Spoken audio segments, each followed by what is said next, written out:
Welcome back साथियों। स्वागत है आपका हमारे यूट्यूब चैनल पर।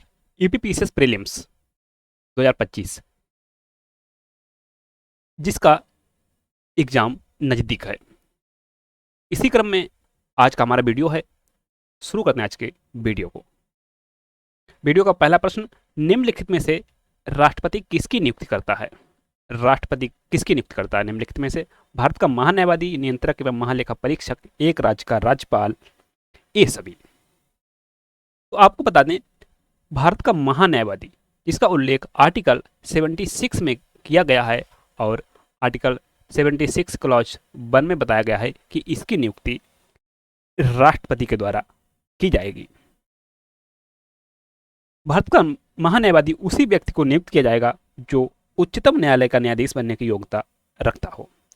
यह सर्वोच्च विधि अधिकारी होता है और भारत सरकार के वकील के रूप में काम करता है और यह राष्ट्रपति के प्रसाद पर्यंत पद धारण करता है। अगला नियंत्रक एवं महालेखा परीक्षक, इसका उल्लेख आर्टिकल 148 में किया गया है। इसका कार्यकाल 6 वर्ष या 65 वर्ष की आयु जो भी पहले हो तक होता है।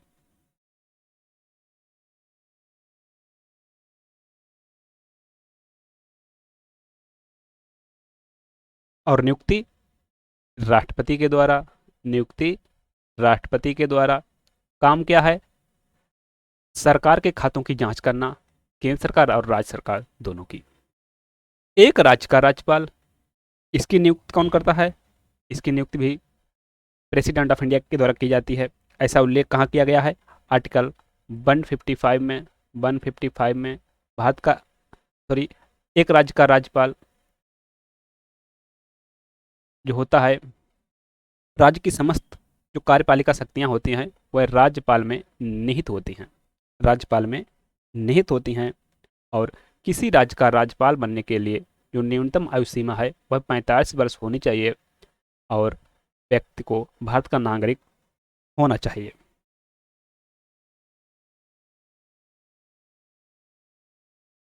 तो यहाँ पर राष्ट्रपति के द्वारा, ये सभी जो हैं राष्ट्रपति के द्वारा नियुक्त किए जाते हैं। ऑप्शन डी यहाँ पर सही है। अगला प्रश्न, भारतीय संविधान के निम्नलिखित में से किस एक संशोधन द्वारा राष्ट्रपति को कोई भी मामला मंत्रिपरिषद द्वारा पुनर्विचार किए जाने के लिए वापस भेजने का अधिकार दिया गया? 39वां, 40वां, 42वां, 44वां। यह कार्य किया गया 44वां संविधान संशोधन के माध्यम से जो हुआ था 1978 में। सरकार थी जनता दल की और इसमें प्राइम मिनिस्टर थे मोरारजी देसाई।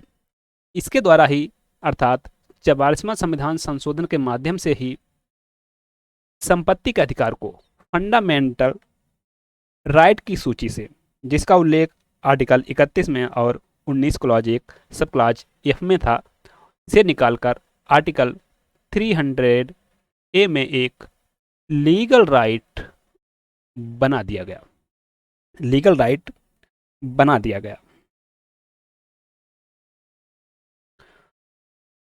तो इसी के द्वारा ही कोई भी मामला राष्ट्रपति को अधिकार दिया गया है कि वह एक बार मंत्रिपरिषद के पास पुनर्विचार के लिए भेज सकता है। सही विकल्प है डी।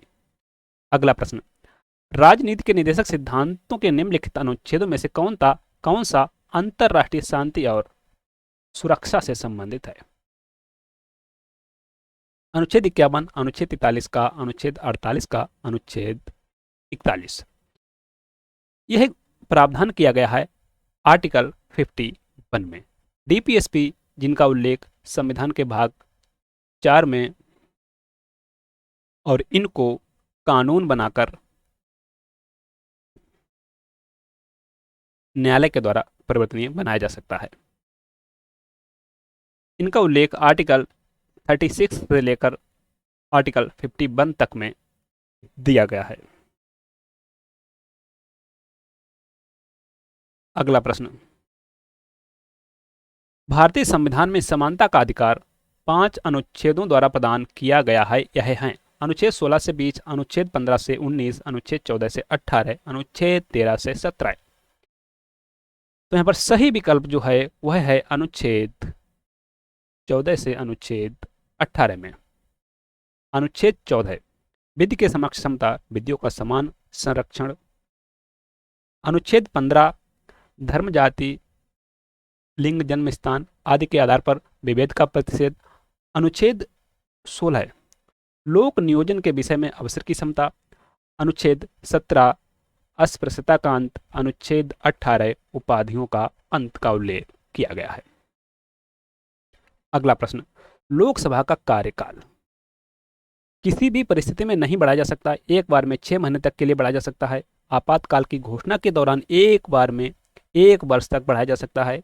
आपातकाल की घोषणा के दौरान एक बार में 2 वर्ष तक बढ़ाया जा सकता है। तो यहाँ पर जो सही विकल्प है वह है सी, आपातकाल की उद्घोषणा के दौरान, अर्थात जब देश में आर्टिकल 352 के तहत आपातकाल लगा है तो ऐसी स्थिति में जो लोकसभा का कार्यकाल है एक बार में 1 वर्ष तक के लिए बढ़ाया जा सकता है। लेकिन जब आपातकाल खत्म हो जाए तो यह अवधि 6 माह से अधिक नहीं होनी चाहिए।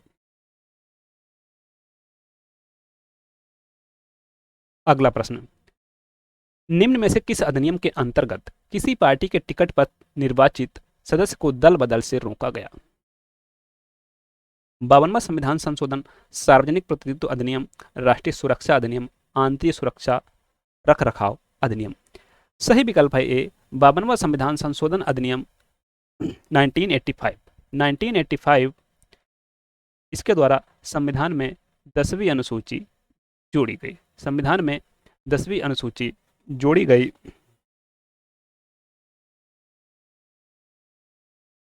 इससे इसमें दल बदल निरोधी उपबंध किए गए। तो सही विकल्प है ए। अगला प्रश्न, निम्नलिखित में से कौन सा एक मौलिक अधिकार नहीं है? स्वतंत्रता का अधिकार, समानता का अधिकार, संपत्ति का अधिकार, शोषण के विरुद्ध अधिकार। स्वतंत्रता का अधिकार एक फंडामेंटल राइट है। समानता का अधिकार फंडामेंटल राइट है। शोषण के विरुद्ध अधिकार फंडामेंटल राइट है। संपत्ति का अधिकार is a legal right under article 300A। संपत्ति का अधिकार राइट टू प्रॉपर्टी बाज a fundamental right way for 1978। संपत्ति का अधिकार now is a legal right article 300A। इसे 44वां संविधान संशोधन के द्वारा एक लीगल राइट बनाया गया। तो यहाँ पर जो मौलिक अधिकार नहीं है वह है सी। नेक्स्ट क्वेश्चन इज, भारत का संविधान पूर्ण रूप से तैयार हुआ था 26 जनवरी 1950, 26 नवंबर 1949, 11 फरवरी 1948, इनमें से कोई नहीं। भारत का संविधान पूर्ण रूप से तैयार हुआ था 26 नवंबर 1949 को। यह लागू हुआ था 26 जनवरी 1950 को। जब यह लागू हुआ था तो इसमें 8 अनुसूचियां और 395 अनुच्छेद थे।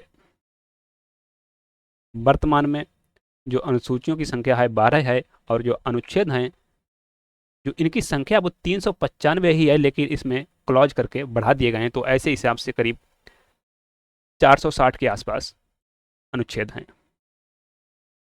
अगला प्रश्न, संविधान के किस अनुच्छेद में यह व्यवस्था की गई कि प्रत्येक राज्य शिक्षा के प्राथमिक स्तर पर मातृभाषा में शिक्षा की पर्याप्त सुविधाओं की व्यवस्था करने का प्रयास करेगा? अनुच्छेद 349, अनुच्छेद 350, अनुच्छेद 300A, अनुच्छेद 351A। प्रत्येक राज्य शिक्षा के प्राथमिक स्तर पर मातृभाषा में शिक्षा की पर्याप्त सुविधाओं की व्यवस्था करने का प्रयास करेगा, ऐसा उल्लेख आर्टिकल 350 क्लॉज ए में किया गया है। थैंक्स। वीडियो पसंद आया वीडियो को लाइक कर दें, शेयर कर दें। चैनल को सब्सक्राइब नहीं किया है तो प्लीज़ सब्सक्राइब कर लें और बेल आइकन को प्रेस कर लें। मिलते हैं नेक्स्ट वीडियो में नए प्रश्नों के साथ। तब तक के लिए बाय, टेक केयर।